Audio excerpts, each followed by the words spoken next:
Thank you. Volunteer firefighters trek through burnt bushland in Australia's New South Wales, putting out hotspots as they go. Under all the compost, the heat's under there, so you've got to get it out. So it's going to come to the top of the knot in these leaves here later on, possibly.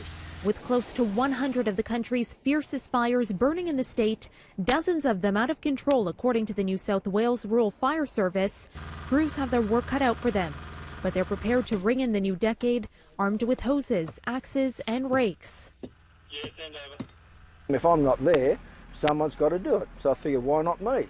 Benign weather during the Christmas week helped contain fires in many areas, but the forecast calls for worsening conditions in the final few days of 2019. We're going to see the temperatures up into the low to mid-40s across a lot of areas, but it's going to bring a very dry air as well. So that's going to elevate fire dangers. Some 2,300 firefighters are in the field prepared to confront the damage, many of them unpaid.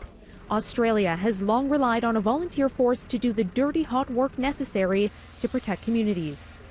But as an intense bushfire season rages on, it's sparked a political debate about whether volunteers should continue to be the country's main defense against catastrophe. As this is a very prolonged fire season, this is putting additional demands on our firefighters. It is necessary to ensure that we can provide this safety net for income loss. Australian Prime Minister Scott Morrison announced Sunday volunteer firefighters would be compensated. The payment is just a recognition of what we're doing. It doesn't compensate us for what we're losing, but it's recognition.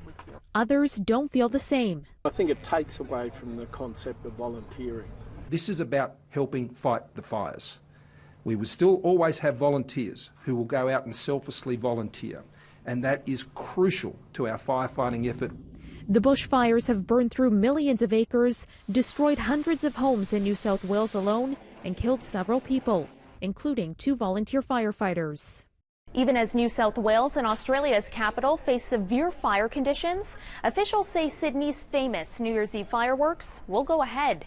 Now more than 60 Canadian firefighters ringing in the new year down under as they help their Australian counterparts combat the wildfire crisis. For City News, I'm Karen Seolin.